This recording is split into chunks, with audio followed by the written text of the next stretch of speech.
Boy got mocked and bullied by the girl he loved. 12 months later he became billionaire and sought revenge. At just 18 years old, Ignatius is a target of cruel jokes, constantly mocked for his weight and insecurities. His closest friend, Cynthia, is the one person he trusts, but when he finally gathers the courage to propose to her, she humiliates him in front of everyone. Devastated, Ignatius retreats from the world, but an unexpected encounter with a mysterious billionaire changes his life forever. Over the course of a year, he transforms, physically, emotionally, and artistically, becoming a rising star in the music world. But as his fame grows, so does his thirst for revenge against the one person who shattered him. Will Ignatius seek vengeance, or will he find a new path to healing and redemption? Watch the full story to discover. If this is your first time on our channel, take a moment to subscribe to our channel as we dive into the full story. To our returning subscribers, thank you for always watching and liking our videos. Now let's get into the full story. Ignatius had always been the subject of ridicule at school. At 18 years old and weighing 250 pounds, he was the target of harsh jokes and cruel nicknames. It wasn't just the students who laughed. Teachers and even some of his family members would occasionally make cutting remarks about his size. He had never felt like he belonged, constantly hiding behind layers of his own self-doubt. But there was one person who always made him feel somewhat normal: Cynthia. She had been his friend since childhood, always standing by his side. He secretly harbored feelings for her, but he was too afraid to tell her. She was the only person who didn't make fun of him. Every time he spent time with her, he felt seen, understood. Still, he couldn't shake the thought that she would never feel the same way. Cynthia was kind-hearted and easygoing, and Ignatius cherished their friendship. He admired her from afar, never daring to reveal his true feelings. The thought of her laughing at him like everyone else terrified him. He had always been afraid of rejection, especially from the one person he trusted the most. Despite his inner turmoil, he kept his feelings hidden, focusing on the small moments of happiness she brought him. Those moments were all he had. But as graduation neared, the fear of not telling Cynthia how he felt consumed him. If he didn't tell her now, he thought, he might lose his chance forever. Little did he know that the coming days would change everything in ways he never expected. The day Ignatius decided to confess his feelings to Cynthia, he felt a surge of nervous energy. He had spent weeks planning the moment, rehearsing his words in front of the mirror, imagining how he would tell her. The thought of being rejected was unbearable, but he couldn't keep his feelings hidden any longer. He had spent too many years pretending his heart didn't ache every time she smiled at someone else, or when she talked about her crushes. It was during lunch in the school courtyard that Ignatius saw his chance. Cynthia sat under a tree, reading a book as usual, her blonde hair glowing in the sunlight. Ignatius walked up to her, his heart pounding in his chest. He cleared his throat, and Cynthia looked up, smiling warmly. "Hey, Cynthia," he said, his voice shaky. "Can we talk for a minute?" "Of course, what's on your mind?" she replied, her smile never faltering. He took a deep breath, steadying his nerves. "Cynthia, I've been keeping something from you for a long time. I've always had feelings for you. I've been in love with you for years now, and I just can't keep it in anymore. I wanted to tell you how I feel, and Before he could finish, Cynthia cut him off. She looked at him with wide eyes, and then a brief chuckle escaped her lips.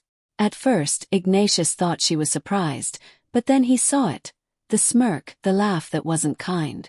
"Ignatius," she began, shaking her head, "you're such a nice guy, but I don't think of you that way.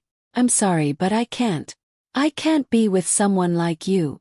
I see you as ugly boy and I do not want to be you, so go and find another girl, maybe she might be interested in you." The words pierced his heart. Her tone was calm, as though she was trying to soften the blow. But the truth was clear. She had no intention of ever feeling the same way about him. The laughter from the surrounding students hit him like a wave. Some had overheard and were snickering. He could feel his face burn with embarrassment. Cynthia turned away, already distracted by something else. Ignatius stood there, frozen, his heart breaking. The days following his rejection were the darkest of Ignatius' life. He had never known pain like this before. It wasn't just the sting of Cynthia's words. It was the weight of the humiliation, the crushing blow to his already fragile self-esteem. Every time he saw her in the halls, it was as though the laughter from that day echoed in his mind. He could hear the whispers, the giggles from the other students who had witnessed his rejection. Ignatius felt like a joke, a fool who had dared to believe in something he thought could be real. The very person he had trusted most, his best friend, had turned away from him. He had laid his heart bare, and in return she had shattered it. Worse still, he could see the pity in her eyes, as though she was sorry for him but too uncomfortable to do anything about it. He spent the next several days avoiding everyone. His once vibrant spirit was now shrouded in a cloud of self-loathing and loneliness. Ignatius stopped showing up for classes, too embarrassed to face anyone. He would sit in his room for hours, staring at the walls, thinking of the life he had imagined with Cynthia, a life that would never be. The food he ate seemed to be his only comfort, though it did nothing but add to his pain. Every bite was a temporary escape from the gnawing ache in his chest. But he knew it was a vicious cycle, eating to fill the emptiness, only to be filled with more shame and regret. The future felt bleak. He had once been able to dream, but now those dreams seemed so distant, like a cruel joke played on him by fate. One night, alone and in tears, Ignatius found himself questioning everything. Was he destined to be invisible forever, to never be enough for anyone? Ignatius spent the next few weeks in a haze of misery. He barely left his apartment, drowning in his sadness and self-pity. The world outside felt so distant, like something he no longer belonged to. The once bright future he had imagined seemed to have slipped away, and he wasn't sure how to get it back. His music, his one true passion, had all but faded into the background as he drowned his sorrows in a haze of food and loneliness. One evening, after yet another day of brooding in his apartment, Ignatius decided to step outside.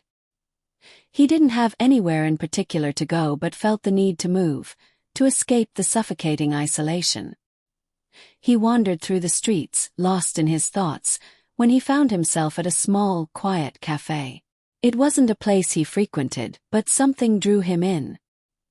He ordered a coffee and sat by the window, staring out at the passing cars, his mind still clouded with anger and self-doubt. As he sipped his drink, he noticed a well-dressed man sitting at the table next to him.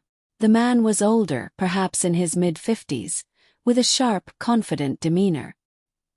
He caught Ignatius' eye and smiled, as if sensing the weight of the younger man's sadness. Ignatius glanced away quickly, embarrassed by the tears threatening to spill from his eyes. But the man didn't look away. Instead, he leaned forward, his voice warm but direct. "You look like someone carrying a heavy burden," he said. "Sometimes, all it takes is a little change in perspective to set things right." Ignatius was surprised by the stranger's words.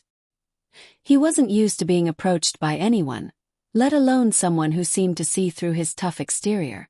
The man continued, "My name is Mr. Montgomery. I've helped a lot of young people who have been where you are. I can help you if you want." The words hung in the air, as Ignatius stared at the man, unsure of what to say next. Ignatius was still processing Mr. Montgomery's words, unsure whether to believe them or not. Who was this stranger, and why did he care? He looked at the man's kind eyes, the subtle sincerity in his voice, and wondered if this could be the break he so desperately needed. Ignatius had never been one to trust easily, especially after being betrayed by Cynthia. But there was something about this moment, something that made him feel like maybe, just maybe, he could turn his life around. "I don't know what you mean," Ignatius said cautiously, his voice hoarse. "I'm not sure anyone can help me. I've tried everything and nothing's worked." Mr. Montgomery smiled, his expression thoughtful but unwavering. "That's the thing about change, Ignatius. Sometimes it's not about trying harder, it's about trying differently." He paused, as if weighing his next words. I've seen potential in people before. They just need the right push, the right guidance. I can offer that to you. Fresh start. A chance to rediscover who you are and what you're capable of. Ignatius felt a flicker of something stir inside him, a mixture of curiosity and skepticism. Could this be real? Could someone like Mr. Montgomery actually help him? He had nothing to lose at this point, nothing but his broken heart and crushed dreams. And the idea of a fresh start, of shedding the weight, both physical and emotional, was incredibly tempting. I'm listening, Ignatius said. His voice soft but intrigued. Mr. Montgomery leaned forward slightly. His eyes locked onto Ignatius. I want to help you. I can provide you with a personal trainer, access to resources, and opportunities to work on what you're passionate about. You have talent, Ignatius. Music. It's time to stop hiding from it. For the first time in months, Ignatius felt a spark of hope. The offer was almost too good to be true. But what if it wasn't? What if this was his chance to rebuild everything? Ignatius didn't hesitate for long. He agreed to Mr. Montgomery's offer, still unsure of what exactly lay ahead, but desperate enough to give it a try. The following days passed in a blur of new routines and unfamiliar experiences. Ignatius moved into a small apartment that Mr. Montgomery had arranged for him, a modest place just outside the city, but it was his own space. For the first time in years, he felt like he had control over something. Mr. Montgomery wasted no time. The very next morning, Ignatius met with his personal trainer, Marcus, a no-nonsense man with a gentle demeanor. Marcus wasn't interested in quick fixes or shortcuts. He pushed Ignatius hard, reminding him that transformation wasn't just about losing weight, it was about reshaping his entire life. The physical training was grueling. Ignatius could barely keep up during the first few sessions, his body aching in places he never knew existed. But he pushed through, determined to prove to himself that he could do it. The process was painful, both physically and emotionally.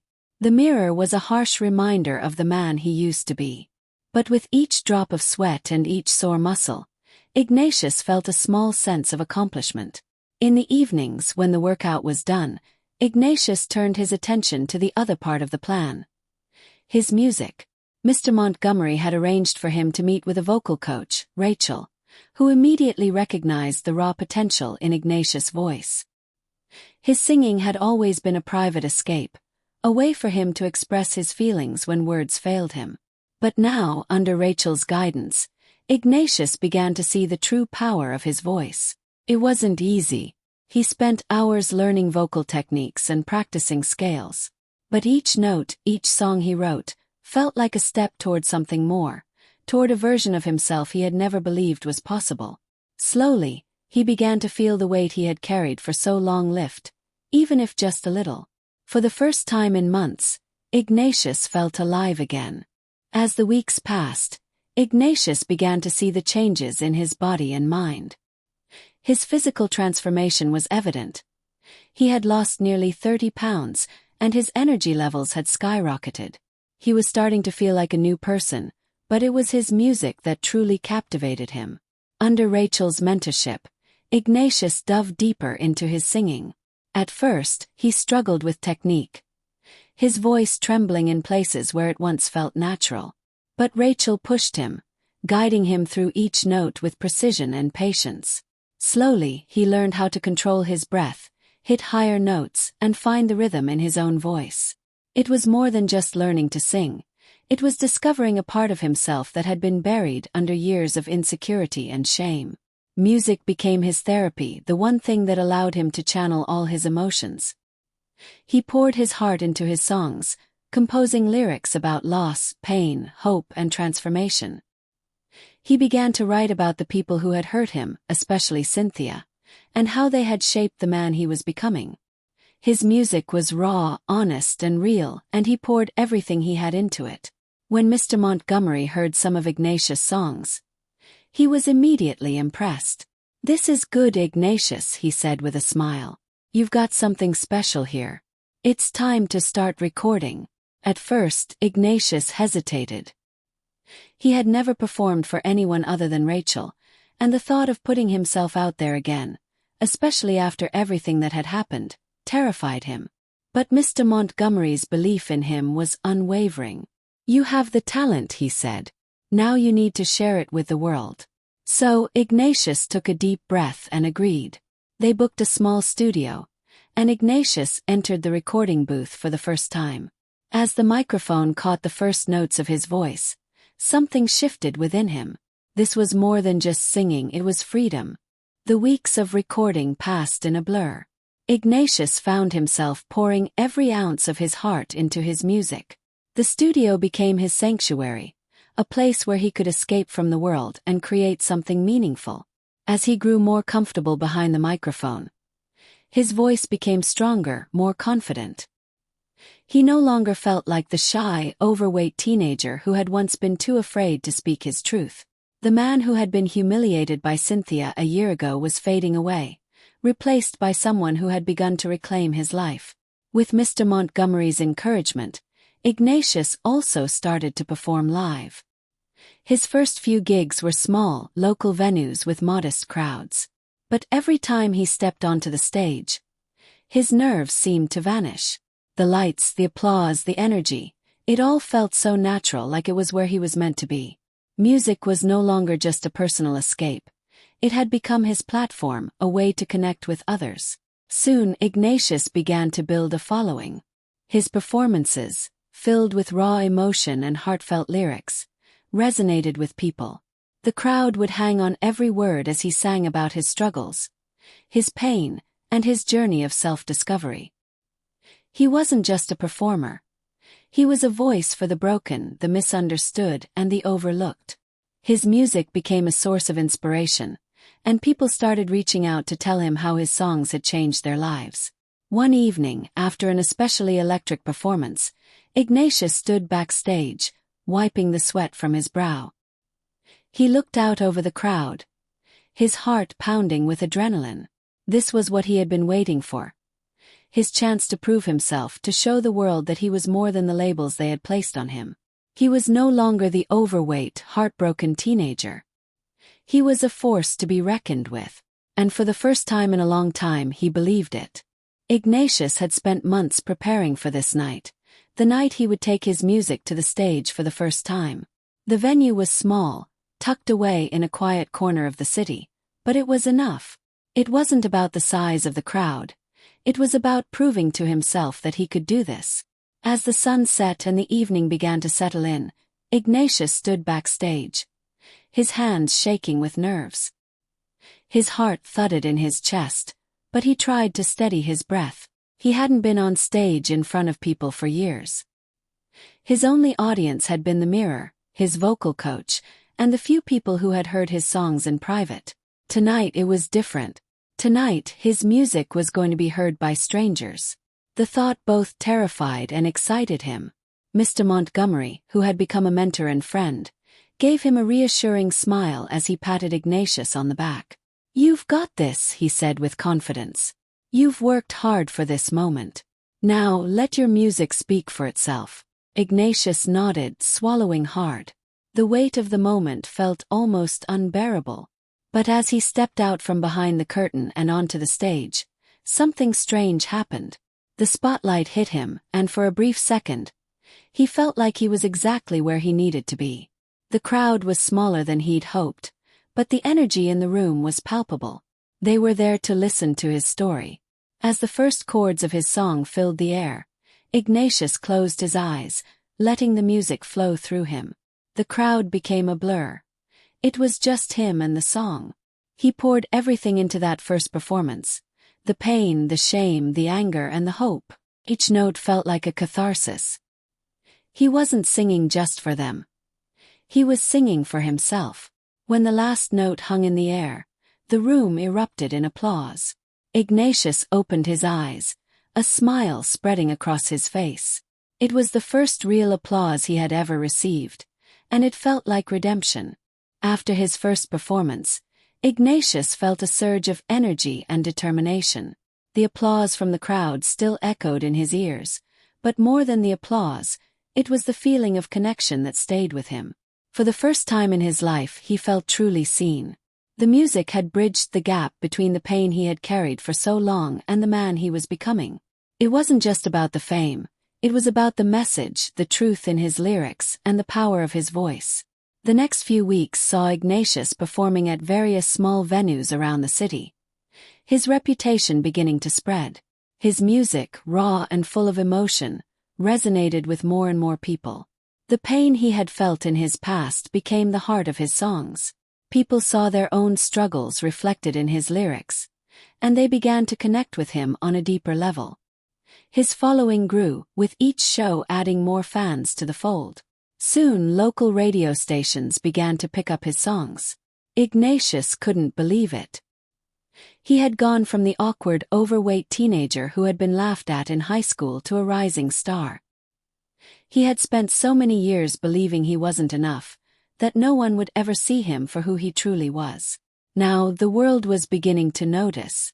One evening, after a particularly powerful performance, a music producer approached him backstage. The man introduced himself as Alex West, and he told Ignatius that he had heard his songs on the radio and was interested in working with him. The producer's words were a blur to Ignatius. Felt surreal. It was happening. His dream was starting to take shape. Mr. Montgomery, who had been by his side from the beginning, stood nearby with a proud smile. "You did it, Ignatius. This is just the beginning." Ignatius felt a rush of emotion. His journey, the hard work, the pain, it was all finally paying off. But this was only the beginning of a much bigger story. As Ignatius' career began to soar, life started to feel like a dream. He was getting recognition, fans, and opportunities he had once thought were out of reach. His transformation wasn't just physical, it was mental and emotional as well. But even with all the success and excitement, there was still something missing, a piece of his past that continued to linger, unresolved. One afternoon, as Ignatius was preparing for a new recording session, he received a message from Cynthia. The words on the screen were simple: "Can we meet?" Ignatius stared at the message, a flood of emotions rushing through him. He hadn't spoken to her since the day she rejected him, humiliating him in front of their classmates. The idea of seeing her again brought up feelings he had tried so hard to bury: anger, hurt, and confusion. First he hesitated. Why would she want to meet now? After everything that had happened, after how she had treated him, did she really think he would just forgive her? But then, a part of him wondered if closure was what he needed to truly move forward. He agreed to meet her. They arranged to meet at a quiet cafe. When Cynthia walked in, Ignatius was struck by how much had changed in her life, or at least how different she seemed. Her once carefree demeanor was now overshadowed by a sense of uncertainty. "Ignatius, I owe you an apology," she said, her voice soft. "I've thought about what happened and I regret how I treated you. I was wrong." The words, though sincere, felt like an echo of the past. Ignatius didn't know how to respond. Part of him wanted to lash out, but another part just felt exhausted from holding on to the anger for so long. Cynthia's apology hung in the air, but Ignatius felt no immediate relief. Her words felt hollow, like a bandage placed over a wound that had never truly healed. He stared at her, his mind racing. How could she think that an apology could erase the hurt she had caused him? She had publicly humiliated him, laughed at his feelings, and then walked away as though it meant nothing.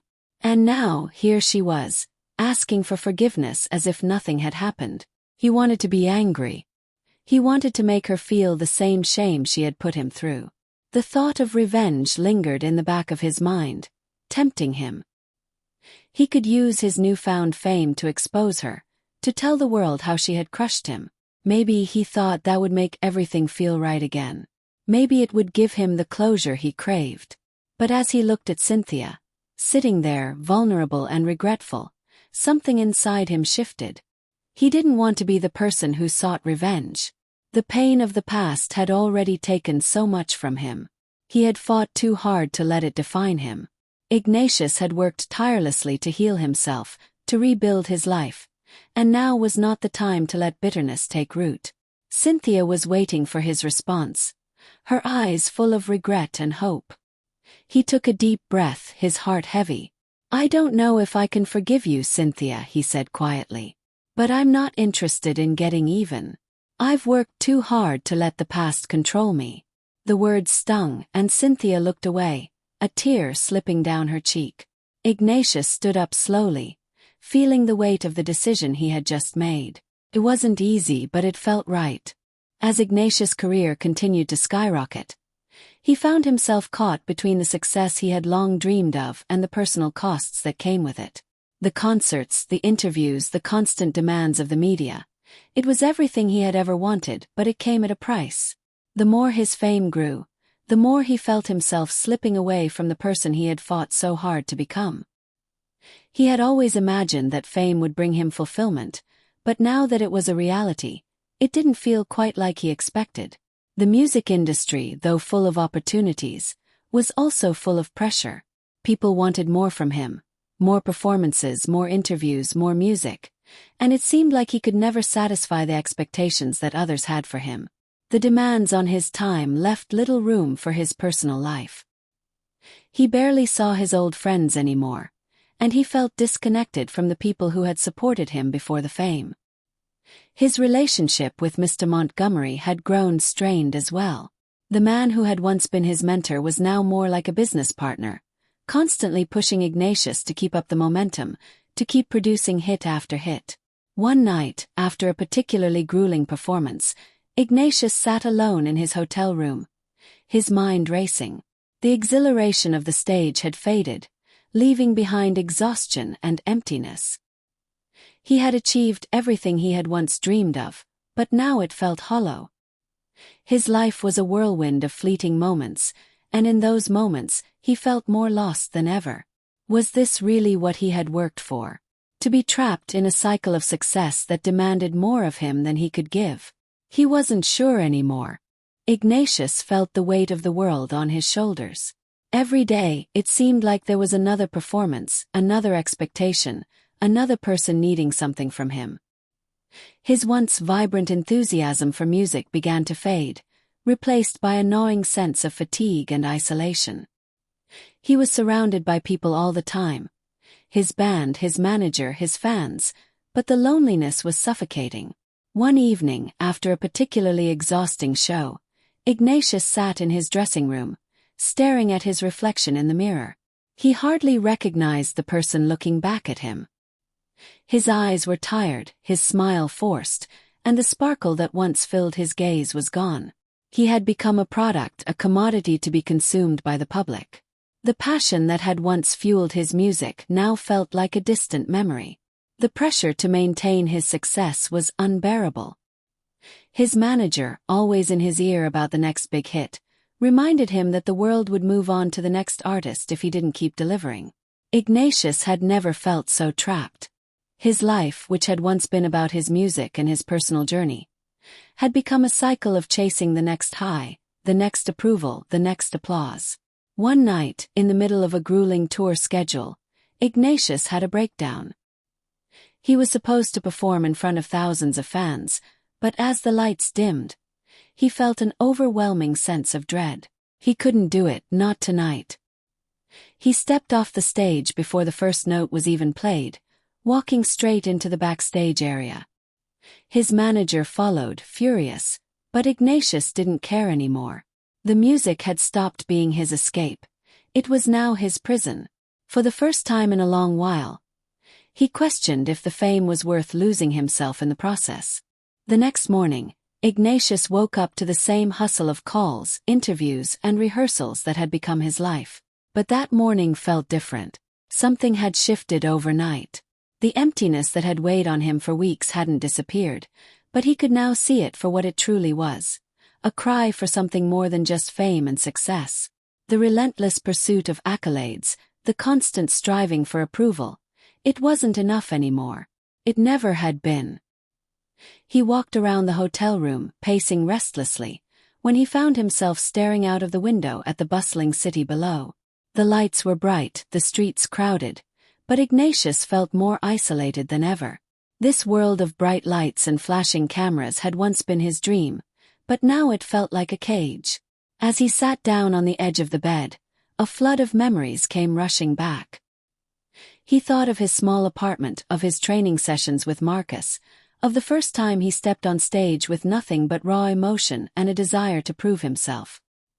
He remembered the music that had once been an escape, an expression of everything he was and everything he hoped to become.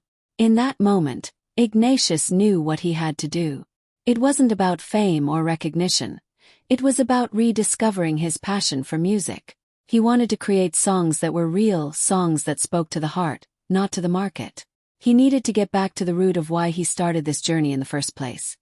To share his story, his pain, his healing. He grabbed his phone and called Mr. Montgomery. "I need to take a step back," he said. "It's time for me to find my music again." For the first time in months, Ignatius felt a spark of peace. Ignatius took some time off from the spotlight, pulling back from his hectic schedule to reflect on his journey. It was a difficult decision, but he knew it was the right one. In the weeks that followed, he reconnected with his roots. He focused on writing music that resonated with him, letting go of the pressure to produce hit after hit. His studio sessions became quieter, more personal. He revisited his old songs and began to craft new ones that spoke from the heart, without concern for what the world expected. But despite his desire for solitude, the demands of his career had a way of creeping back in. Ignatius couldn't stay away forever. His fans had been waiting for new music, and the anticipation was palpable. Finally, after months of rediscovery, Ignatius agreed to perform again. But this time it was different. He wasn't performing to please anyone else. He wasn't there to prove something or to chase the fleeting rush of applause. He was there for himself, to reclaim his passion and to share the music that had always been inside him. The night of the concert, the venue was packed. The crowd was buzzing with excitement, eager to see the artist they had followed for so long. Ignatius stepped out on stage, his heart pounding, but this time there was no fear. He wasn't just a performer anymore. He was an artist in the truest sense of the word. He had something to say, and he was ready to say it. As the first notes of his song filled the air, he closed his eyes and let go. The crowd cheered, but it felt like the music, not the applause, was what mattered. This was his moment, not to be a superstar but to be true to himself. And that, he realized, was more than enough. The concert was a turning point for Ignatius. As he stepped off stage, he felt an overwhelming sense of peace, something he hadn't experienced in months. The cheers and applause were no longer what fueled him. The act of sharing his music, the songs that had come from his heart, was what truly mattered. His audience had connected with him not just because of his fame, but because they understood the raw emotion in his voice, the authenticity behind every note. For the first time in a long while, Ignatius felt a deep sense of fulfillment. He didn't need to chase the spotlight anymore. His success had come, but it wasn't what defined him. It was the journey, the struggle, and the healing that mattered most. As the days passed, Ignatius found himself reflecting on what he had learned over the past year. He thought about his transformation not just physically but emotionally and mentally. The pain from his past, the rejection from Cynthia, the battles with his own self-worth. He had carried those burdens for so long, but now he was free. He realized that his music had always been the key to his healing, the one constant that had helped him navigate through his darkest moments. Determined to make a difference, Ignatius decided to use his platform for something greater than personal success. He wanted to inspire others who had struggled with their own battles, who had felt invisible or unworthy. He started working with charity organizations, speaking out about body image issues, and using his music to promote self-love and acceptance. The fame, the success, it would come and go. But Ignatius knew that his real purpose was in touching lives, in helping others find their own path to healing. Music had saved him, and now, he was ready to save others. Despite his newfound peace and purpose, Ignatius found that the pull of the music industry was hard to resist. He had grown accustomed to the whirlwind of tours, interviews, and constant demand for new content. Yet, deep down, he knew that the life he had been living, constantly in the public eye, always chasing the next success, was no longer fulfilling. It was a balancing act, and he wasn't sure how much longer he could continue down this path without losing himself again.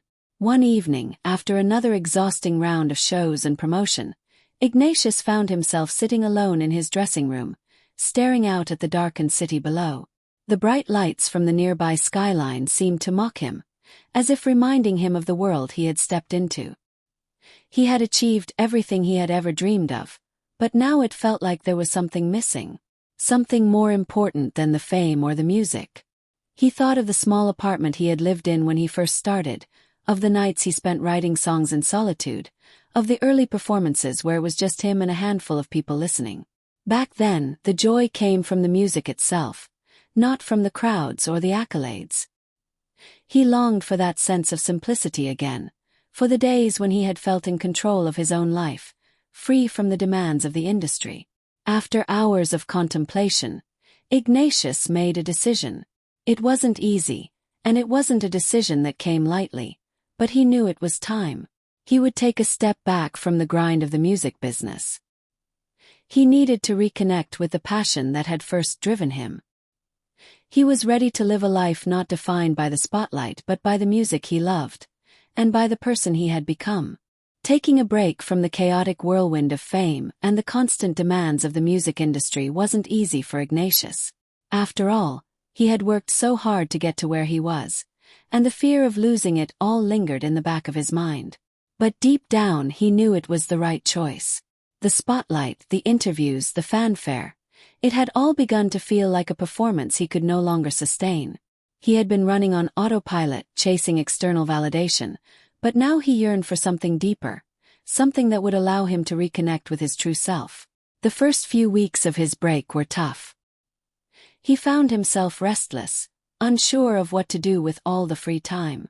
But slowly, he began to rediscover the simple joys that had fueled his passion in the beginning. He spent his days writing music, not for an album or for a crowd, but for himself.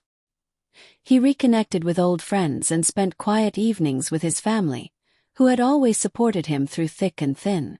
Most importantly, he learned how to be content with just being Ignatius again, not the superstar the world had come to know. He realized that his value was not measured by the number of followers or the number of records sold, but by the person he had become, the artist who made music with heart, who had walked through the fire of rejection and failure and come out stronger. Months later, when he finally returned to the stage, it wasn't for the same reasons as before. He wasn't seeking fame or validation.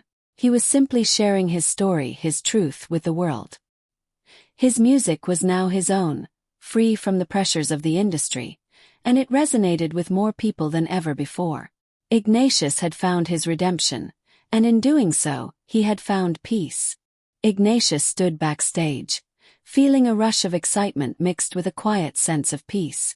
The venue was packed, the crowd buzzing with anticipation, but he wasn't nervous. The stage lights bathed the area in soft gold, and as he peered out at the sea of faces, he realized that the performance ahead was different from any before. This wasn't about fame or hitting the top of the charts. It was about doing what he loved, for the pure joy of it. The crowd erupted in applause as he stepped onto the stage, and for a moment, it felt like a distant echo of the noise that once consumed him. The pressure to please everyone was gone, replaced with a sense of purpose. Ignatius had come full circle. His journey had taken him through rejection, pain, loss, and immense growth, but now he was finally at peace with who he had become. He picked up his guitar, letting his fingers brush the strings, the familiar melody flowing effortlessly. The first notes rang out, and the crowd fell silent, listening intently. Ignatius closed his eyes as he began to sing, his voice carrying the emotion of everything he had been through. He sang about his struggles, his heartbreak, and his triumphs. But most of all, he sang about redemption, about how the pain had shaped him into the man he was now. As the song ended, the crowd cheered, but Ignatius stood there, smiling to himself. He knew that the music was the most important thing now, not the accolades or the applause. He had found his voice, and in doing so, he had found himself. Later, backstage, Mr. Montgomery appeared with a proud grin on his face. "I knew you had it in you," he said. Ignatius chuckled, his heart full. "I couldn't have done it without you," he replied, genuinely grateful for the mentor who had believed in him when he had doubted himself. As the tour wrapped up and his music reached new heights, Ignatius made sure to stay grounded. He continued to write songs, but more importantly, he started helping others, especially young people who had struggled with their own self-esteem and body image issues. He shared his story through his music, using his platform to inspire others to embrace who they were, just as he had learned to embrace himself. Ignatius' life had come full circle. From the humiliated, insecure teenager who had been laughed at in school to the successful musician who inspired millions, he had found peace. And it wasn't the fame that had given him that peace. It was the acceptance of himself, flaws and all. He knew now that his worth wasn't determined by anyone else's opinion, and the journey he had taken, filled with pain, growth and healing, was the most beautiful part of his story. And as he looked out at the crowd one last time before leaving the stage, Ignatius finally understood. The true measure of success wasn't in how many people loved him, but in how much he had learned to love himself.